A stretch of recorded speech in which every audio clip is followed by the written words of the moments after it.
Hello guys, welcome to our channel X Y group defence academy. आज का हमारा topic kinematics में गति के समीकरण। मैं आपको काइनेमेटिक्स के 4 पार्ट पहले ही करा चुका हूं। आपने वीडियो देखी होंगी, अगर जिसने नहीं देखी वो वीडियो देखें और उसमें बताएं कमेंट में कैसी लगी वीडियो। आज का आपका 5वां पार्ट है काइनेमेटिक्स में गति के समीकरण। गति के समीकरणों को कुछ विधि द्वारा हम निकालेंगे और उनके गुरुत्व के बारे में भी आपको जानकारी देंगे। तो आपका टॉपिक है गति के समीकरण। तो आपको आप जानते होंगे, आपने 10th क्लास में पढ़ा होगा, 9th या 10th में गति के समीकरण पढ़े होंगे आपने। कितने होते हैं? 3 होते हैं गति समीकरण। तो आपको उनके बारे में जानकारी होगी पहले से। मैं अभी उनको लिख रहा हूं यहाँ पे। तो आप गति के समीकरण होते हैं 3।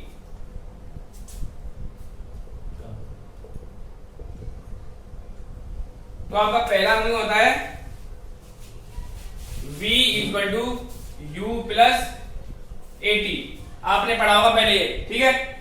आपका दूसरा समीकरण होता है s बराबर you t plus half A T square. आपका तीसरा होता है v स्क्वायर बराबर यू स्क्वायर प्लस 2as। ये आपके होते हैं 3 समीकरण। तो इनमें देखो v क्या होता है आपका, u क्या होता है, a क्या होता है, t क्या होता है और s क्या होता है। तो आपका v होता है आपका अंतिम वेग, u होता है आपका प्रारंभिक वेग। अंतिम मींस फाइनल, फाइनल वेलोसिटी। ये आपकी शुरुआत वाली जो प्रारंभिक वेलोसिटी होती है। ये होता है आपका त्वरण, ये होता है आपका त्वरण मींस एक्सेलरेशन। टी होता है आपका समय मींस टाइम एंड एस होती है आपकी दूरी या विस्थापन, डिस्टेंस या डिस्प्लेसमेंट। तो ये आपकी गति के 3 समीकरण होते हैं, पहला, दूसरा और तीसरा। इनको अभी हम किसी विधि से निकालेंगे जो आपके पेपरों में आती है, 11th के पेपर में आती है या आपको एग्जाम में एयरफोर्स में, नेवी में देखने को मिलेगी, ठीक है। उसको भी हम यहाँ पे निकालेंगे। पहले आप ये नोट करो, ये आपका समीकरण 3 इनको नोट करो और ये आपके क्या क्या होता है वो बता देंगे, ठीक है।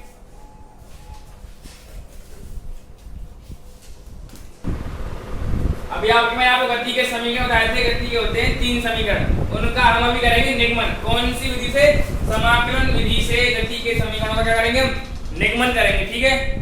तो यहाँ पे कुछ लिखा हुआ है, देखो। माना एक वस्तु सरल रेखा में एक समान त्वरण a, त्वरण क्या है आपका?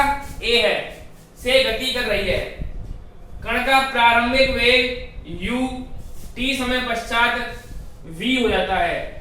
पश्चात बढ़कर क्या हो जाता है? वो v हो जाता है। तो आपके गति के समीकरणों का हम निगमन करेंगे। तो आपका पहला हम निकालेंगे, तो आपने पढ़ा होगा we know that, हम जानते हैं कि a बराबर dv अपॉन dt होता है। ये आपने त्वरण में मैंने पढ़ाया था आपको पिछली क्लासों में। त्वरण बराबर होता है dv अपॉन dt। वेग में परिवर्तन की दर होती है वो क्या होती है? आपकी त्वरण होती है। तो we know that a is equal to dv upon dt। तो यहां से dv is equal to क्या आ जाएगा? a dt। dt को मैं ले लिया तो dv is equal to a dt आ गया, ठीक है। अब आगे हम क्या करेंगे? समाकलन विधि से। तो समाकलन पर दोनों तरफ क्या करने पर? समाकलन करने पर, या फिर इंग्लिश में तो taking integration of both side, ठीक है। दोनों तरफ क्या करने पर? समाकलन करने पर। तो हम समाकलन क्या करेंगे? ऐसे चिन्ह का समाकलन dv, ऐसे यहां लगा दिया dt। तो देखो वेग आपका क्या हो रहा है?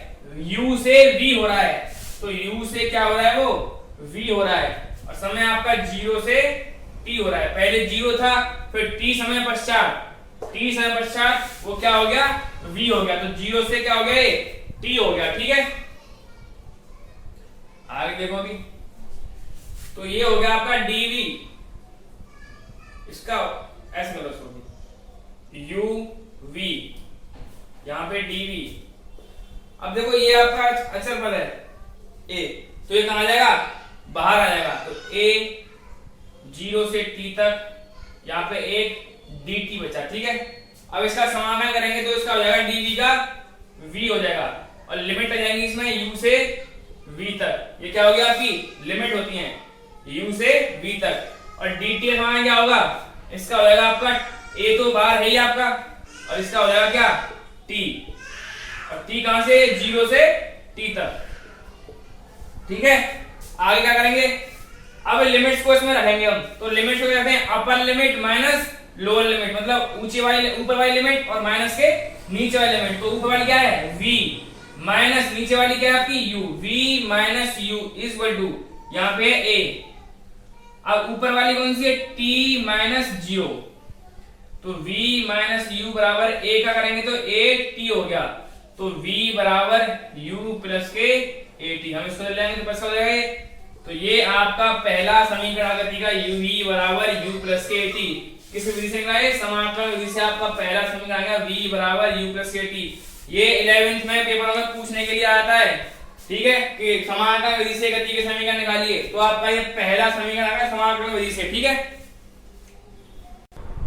अभी हमने आपका पहला समीकरण निकाला था v बराबर u प्लस समाकलन विधि से। अभी हम निकालेंगे सेकंड समीकरण। सेकंड था आपका s बराबर ut plus half at square. उसको हम किससे निकालेंगे, अभी समाकलन विधि से निकालेंगे। तो आपको पता है वी नो दैट, हम जानते हैं कि v इक्वल टू आपका होता है ds अपॉन dt। वेग होता है आपका विस्थापन पतन क्या होती है, दर होती है। ठीक है, तो वही तो हमने पहले किया था वो अब करेंगे। तो ये हो जाएगा v dt, ds equal to, इसको मैंने ले गए तो ds equal to v dt आ गया। तो यहां क्या करेंगे, इंटीग्रेशन कर देंगे बोथ साइड, समाकलन कर देंगे दोनों साइड। तो ये हो जाएगा आपका ds और ये हो जाएगा आपका v dt, यहाँ 0 से s तक और ये 0 से t तक। यहाँ समय का वो है फलन, यहाँ पे किसका है दूरी या विस्थापन का फलन है। ठीक है, ये 0 से s तक हो रहा है और 0 से t तक हो रहा है। तो यहाँ पे s हो जाएगा और इसकी लिमिट क्या हो जाएगी 0 से s तक। अभी हमारा आया था v equal to u plus at आया था, तो यहाँ v की जगह हम क्या रख देंगे u प्लस at रख देंगे और बाद में क्या लगा देंगे dt लगा देंगे। ठीक है, आगे देखो, अभी इसको तो सेम चलते ये जाएगा आपका s, यहाँ पे क्या हो जाएगा सिर्फ ओनली s बचेगा क्योंकि लिमिट लग जाएंगी। तो upper limit minus lower limit.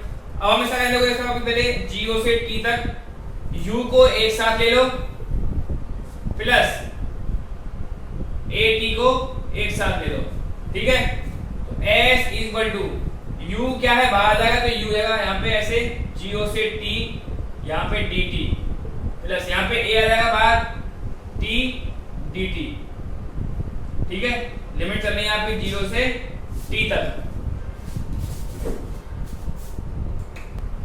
तो आगे देखो यहाँ पे s इक्वल टू u, इसका हमने किया था क्या आया था इसका ut, इसका केवल क्या आएगा t आएगा प्लस के a। अब देखो t का होगा dt के सापेक्ष तो t स्क्वायर बट्टे 2 होता है और लिमिट आपकी 0 से t तक है। s बराबर ut प्लस a, यहाँ पे है t है तो यहाँ पे क्या हो जाएगा t स्क्वायर बट्टे 2 और ये 0 वाला 0 हो जाएगा।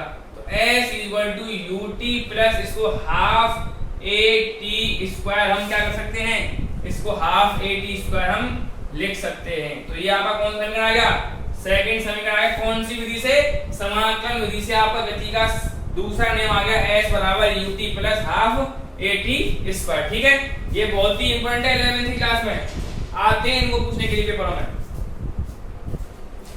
अभी मैंने आपको दो गति के समीकरण निकाल दिए किस विधि, समाकलन विधि से। आपका तीसरा गति का समीकरण निकालेंगे हम समाकलन विधि से।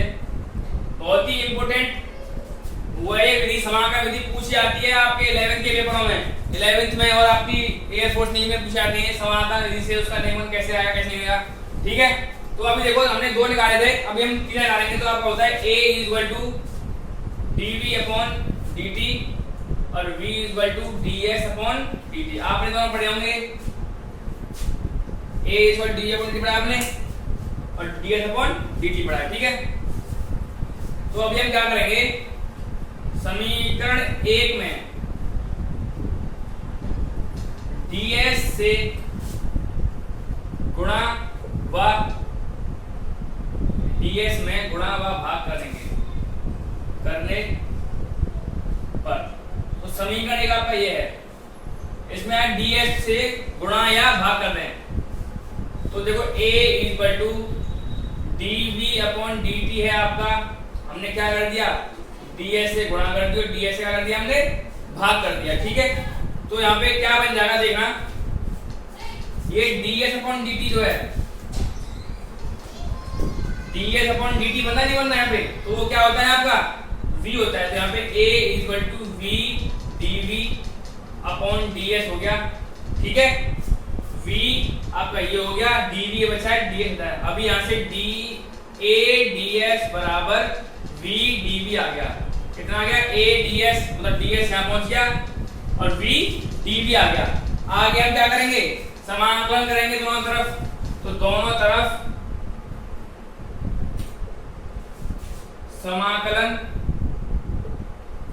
करने पर, तो हम दोनों तरफ क्या करेंगे, समाकलन करेंगे, तो क्या लिखना है हमारा, a ds और v dv समाकलन कर दिया हमने, यहाँ पे करेंगे हम s से, 0 से s, यहाँ पे u से v, ठीक है। तो a तो आपका वो है, बाहर आ जाएगा, और यहाँ पे क्या बचेगा, s बचेगी कहां से, 0 से s तक, ठीक है। और यहाँ पे v d होगा तो क्या आ जाएगा आपका v स्क्वायर बट्टे 2, यहाँ पे हो गया आपका v स्क्वायर अपॉन 2, और लिमिट कहां से आता है, u से v तक, तो ये हो गया आपका a s इक्वल टू, यहाँ पे क्या आ जाएगा, v स्क्वायर बट्टे 2 माइनस u स्क्वायर बट्टे 2 हो जाएगा, ठीक है। अब a s आपका आ गया v, और ये हो गया आपका v square minus u square, इसको ले आएंगे इधर, तो 2as बराबर v square minus u square, v square बराबर u स्क्वायर प्लस 2as, ये आपका क्या होगा गति का तीसरा समीकरण आ गया निकल के, कौन सी विधि से, समाकलन विधि से। तो आपके मैंने तीनों समाकलन से निकाल दिए हैं, आपके इंपोर्टेंट हैं, 11th का बहुत महत्वपूर्ण टॉपिक है ये, समाकलन विधि से वो निकालना, गति के समीकरणों को निकालना, ठीक है। अभी आप नोट करो इनको।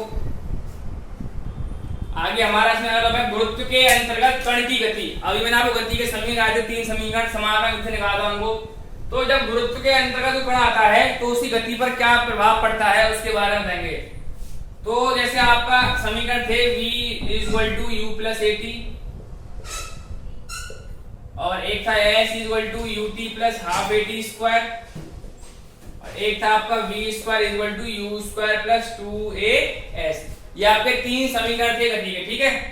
तो जब गुरुत्व के अंतर्गत कण आ जाता है तो उसकी गति पर उसका क्या प्रभाव पड़ता है। जब कोई मान लो कण है गुरुत्व के अंदर गति कर रहा है, जैसे यहां से अगर हम इसको नीचे फेंक रहे हैं किसी कण को, और एक कण यहां से इसको हम ऊपर फेंक रहे हैं, एक को नीचे फेंक रहे हैं, एक को ऊपर फेंक रहे हैं, ठीक है। तो यहां से इसको ऊपर फेंकेंगे तो इस पर क्या कार्य करेगा, एक गुरुत्व बल कार्य करता है, और जब ऊपर से फेंकते हैं तब भी क्या करता है, वो गुरुत्व बल कार्य करता है। जब नीचे से ऊपर फेंक रहे हैं तो वो कैसा होगा आपका गुरुत्व बल, और जब ऊपर से नीचे फेंकेंगे तो आपका गुरुत्व बल कैसा होगा, नीचे से ऊपर फेंकने पर होता है माइनस का, और ऊपर से नीचे फेंकने में होता है किसका, प्लस का। और गुरुत्व बल क्या होता है आपका g, स्मॉल g होता है, इसकी वैल्यू 9.8 मीटर पर सेकंड होती है। इसको क्या बोलते हैं, गुरुत्वीय त्वरण। जिस त्वरण से वो गति करता है उसका बोलते हैं गुरुत्वीय त्वरण। अगर हम कोई पत्थर नीचे से ऊपर की डायरेक्शन में फेंक रहे हैं, नीचे से ऊपर फेंक रहे हैं, तो वो कैसा आएगा, उसमें g आएगा माइनस का, और जब हम उसको ऊपर से नीचे फेंक रहे हैं तो जब कैसा आएगा उसमें प्लस का आएगा। इसको ध्यान रखना, ठीक है। ऊपर से नीचे प्लस, नीचे से ऊपर माइनस, और इसकी वैल्यू जो थी 9.8 मीटर पर सेकंड स्क्वायर, ये इसका मापन होता है, ठीक है। तो इसमें देखो इसमें क्या फर्क आएगा, तो v आपका हो जाएगा u प्लस, आपका एक त्वरण था सामान्य गति के लिए, अब गति कहां हो रही है, गुरुत्व के अंतर्गत हो रही है, तो वहां पे a के लिए क्या जाएगा आपका a इक्वल टू g हो जाता है गुरुत्व के अंदर। तो u plus gt, s equal to ut plus half gt square, v square equal to u square plus 2gs। ये आपके क्या हो गए, आपके गति के 3 समीकरण हो गए। कौन सी चीज में, गुरुत्व के अंतर्गत गति करने में। जब कण क्या कर रहा हो, ऊपर से उसको हम नीचे फेंक रहे हैं। अगर जब हम उसको उल्टा करेंगे, नीचे से ऊपर फेंकेंगे, तो यहाँ पे v equal to u minus g t, v square equal to u square minus 2gs, s equal to u t minus half g t square. उसमें क्या आ जाएंगे, ये माइनस से हो जाएंगे सभी जब नीचे से ऊपर फेंकेंगे। बहुत ही काम की चीज है ये, और ये बहुत इंपॉर्टेंट है, इसको ध्यान रखना। ऊपर से नीचे और नीचे से ऊपर। तो आज का आपका टॉपिक यहीं पे खत्म होता है। उसमें हमने आपको गति के समीकरण के बारे में बताया, और गुरुत्व के अंदर गति जो होती है उसमें जी की वैल्यू का क्या प्रभाव पड़ता है उसके बारे में बताया। ठीक है, तो इसको अच्छे से पढ़ें, बहुत ही काम की चीज है आपके एयरफोर्स नेवी के लिए। 11th क्लास का टॉपिक था जो मोस्ट इंपोर्टेंट था, जो मैंने अभी आपका समाकलन विधि से गति के समीकरण निकालना। ठीक है, तो आपको वीडियो अच्छी लगी हो तो उसको लाइक करें, शेयर करें, और बहुत से बहुत सब्सक्राइब करें, और कमेंट में बताएं कि आपको इस टॉपिक में कैसा सीखने को मिला। ठीक है, थैंक यू गाइस, जय हिंद, जय भारत।